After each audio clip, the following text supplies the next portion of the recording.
know that things are not easy. They know for sure. But they don't have choice. They will have to support their political party. They don't have choice. They need to justify the money they have given to them. Welcome back to the channel. Mr. Clem, a lot is going on. Mr. P2B recently visited the European Union Parliament and had a robust discussion. Some Nigerians are kicking against this whole story of Mr. P2B visiting the members of the parliament and discussing issues affecting Nigeria with them. Some are saying it's not true. Some claim it's AI. Some claim the figures he was giving are not real. Some are even making it look like he is not worthy. That who is he for them to even give him an audience, for them to even listen to him? And I ask, what is wrong? Is P2B not capable? Is he not worthy of being listened to by the members of the European Union Parliament? What do you think, Mr. Clem? Anyway, thank you. That narrative, actually, I would say, without missing of words, that is APC followers. APC supporters? APC supporters. They are trying to twist or mislead some of the Nigerian people. If you watch the person called Peter Obi, you watch his statement, you will understand that Peter Obi has been a nightmare of APC government. From the day one, Bola Ahmed Tinubu won the election, was declared the winner of the election. They marked Peter Obi out, how to tackle him. It's like in a game of football. They will tell that this is a dangerous striker, the time of Drogba and the rest of them. They will tell the defender, don't even give him any space.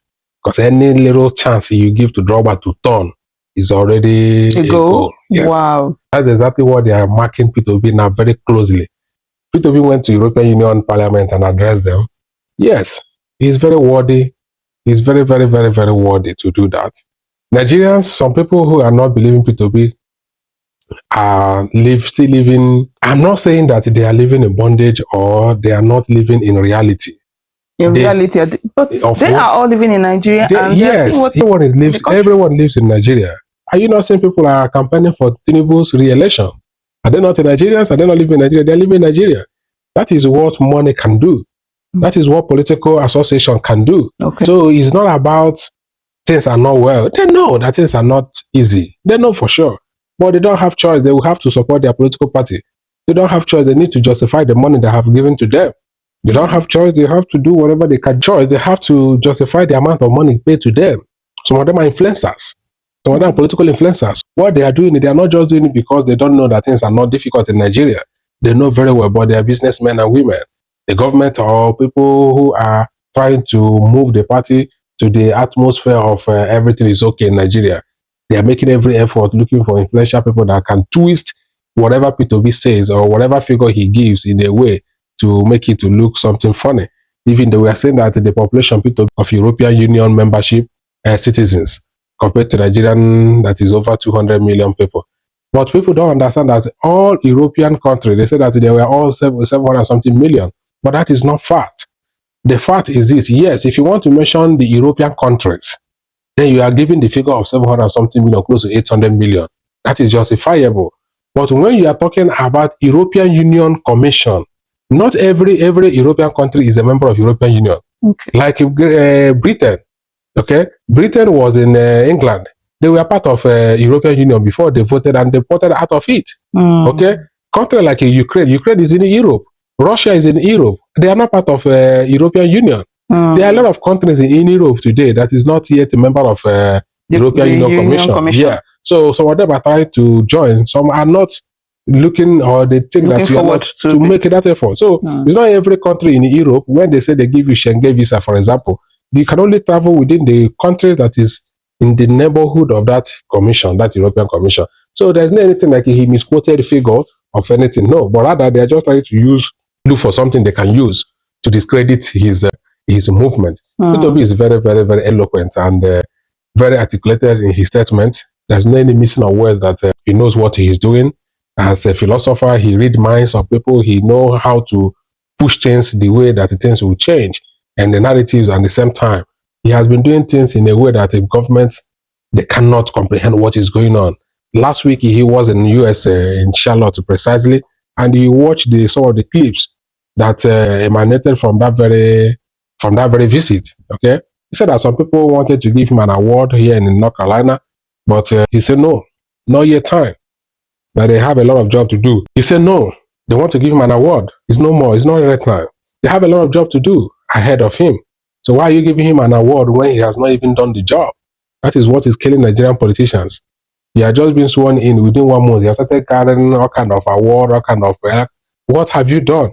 Even people who have not even, sworn in, not becoming a president or a governor, they have started taking a lot of chieftaincy title, taking an award and all kind of stuff. People are using it to look for, a leverage to come closer to you in one way or the other. That is buying the mind of the leadership. No, he rejected it. But that was when he was telling you that it's only in Nigeria today that a bandit will be using a cell phone registered under Nigerian network, calling the adopted family members, telling them where they want the money to be kept, the kind of amount they are looking for. If the person is sick, they will also call a doctor. Doctor will go to their camp and treat the sick ones because they want you to be alive for them to make their money.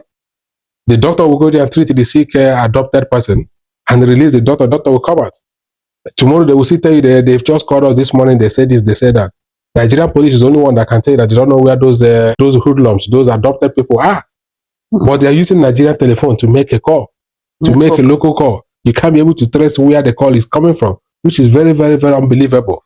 So not that the government don't know what to do, but it looks like they lack the capacity. They lack the political will to do it. So we don't need, when you take a lot of award, a lot of gifts, a lot of support from these criminals, at the end of the day, they are not supporting you, giving you millions and billions for nothing's sake. They want their own interests to be protected by the time you are being sworn in as a leader. So you check it out. It weakens your ability for you to fight the crime. Because the time you want to carry out a cleansing of atrocities in the land, and then you will be given, say, this person supported you, he was the one that gave you this, he was the one that gave you this award. You like, are you sure? Then how do you think you're going to go after the person with very force? I don't think there's any non-actor that will be operating in a governing country that will be stronger than that very country as a sovereign state. It is not possible unless that sovereign country, as a government, has never made up their mind to crush them. If they do, they have every reasonable resources, power and the world connection. If they need a support, they will get it, and they will crush whatever it is that is terrorizing them in their country. And this one that talk about terrorism, there's no any country today you will go that you tell them that you need a support, you need a technological support, you need a military support, you need any kind of support, and they will never give you. But the thing is that we have the capacity. How acceptable is our president in the world? This is the president that to the international community. Our president has been in office now for a good 3 years. He never to United Nations General Assembly, which is in New York. Every year he will send his vice. Shetima will come here. Every year Shetima will come. Why? What is the problem? Why won't the United States? Did he commit any crime? Did he have anything that is chasing him away from the United States, not to attend the United Nations General Assembly?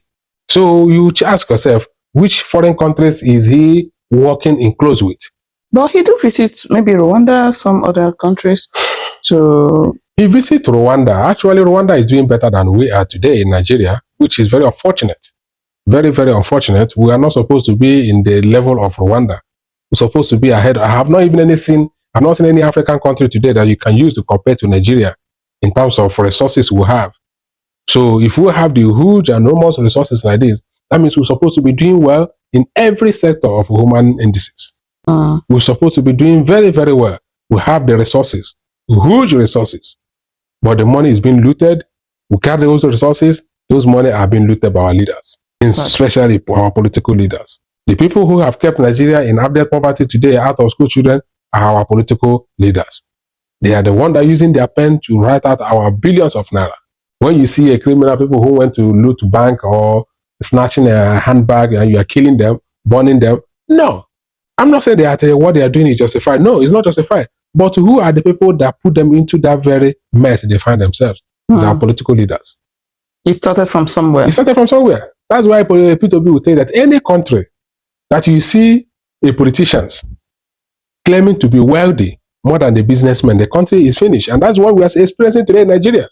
Our political class today, they are driving Rolls Royce, like Wike, who has never built any company, who has never worked in any company. But today, Nyesom Wike is a billionaire, both in naira, both in dollars. At whose expense? At whose expense? He's just a public servant. The same way to this president, the same way to Akpabio and the rest of them. These are people that can comfortably beat their chest and ask you from any state to go and start campaigning that they will fund you, and they will fund you. But these are political office holders. Where have they worked before now? So you cannot compare them with somebody like Peter Obi, who has been a businessman, who has worked in the public sector. After that, he left and went back to his business. He was a governor like them. After serving the Anambra State for good 8 years, the Anambra State are not paying him pension the way they are paying others, despite all the money they looted. But he never looted Anambra State money. Rather, he saved money. And tell me any governor in Nigeria that left his at the end of his tenure leadership and still left billions. The only person that did it was the late Musa Yar'Adua, when he was handing over from the Katsina State governor to become the president. Governor. He was the president. That 3 billion or 5 billion. That 3 billion or 5 billion. He left in the cover of. He left in the cover of Katsina. No other governor has tried it apart from Peter Obi. Peter Obi left billions of naira and the millions of dollars, $150 million. As at that very time, $150 million. If you check it today in the exchange rate of Nigeria, 1,400, 1,450, or whatever it is, it will tell you how much it is. That's a lot. That's a very big billions of naira. Then he also saved billions of naira also. So he's a very unique human being, a very unique politician. They are all scared of Peter Obi. All the political class, I will tell you for free, 70% of them are scared of the man called Peter Obi. Because any of them who have already, so many of them who have already made the political office leadership as their source of income, they will not be free with Peter Obi. And they will do anything to make sure that he didn't emerge as a president. Because he will not support. He will not support all those style of lavishing our resources for nothing's sake. For luxury. What are you lavishing? The people they are governing, they are in poverty. They're in abject poverty. Nothing to feed on. But you are driving Rolls Royce. You are going on a private jet. Your families are living abroad. Some are in US, some are in London. Please check it out now. I see. So Peter Obi is a very big nightmare given to APC and most of the political elite in Nigeria. So they don't want him. They know what he believes in. And you cannot bend him. You cannot corrupt him. I've already told you that when you are not corrupt man, your wife and your kids are not corrupt. That means you have solved the corruption problem up to 60%. That's true. I see. Thank you so much, Mr. Clem. That's a beautiful one. Mr. Clem is saying, in essence, all the things, all the pictures and the stories, the narrative they are creating about Mr. Peter Obi's visit to the European Union Parliament is just to discredit him. It's just to paint that wrong image they always do about him. So people will not see it as important, or people will see it as nothing. But with the Peter Obi that we see every day, I don't think he's ready to give up on anything. He's trying his best. Let's see how he will end up. Let's hope for the best for Nigeria. Please, what are your thoughts about this issue? Drop it in the comment section. Like this video, share with your friends, and subscribe to this channel if you haven't. This is Fresh Talk Media. We shall see you again in our next one. Bye for now.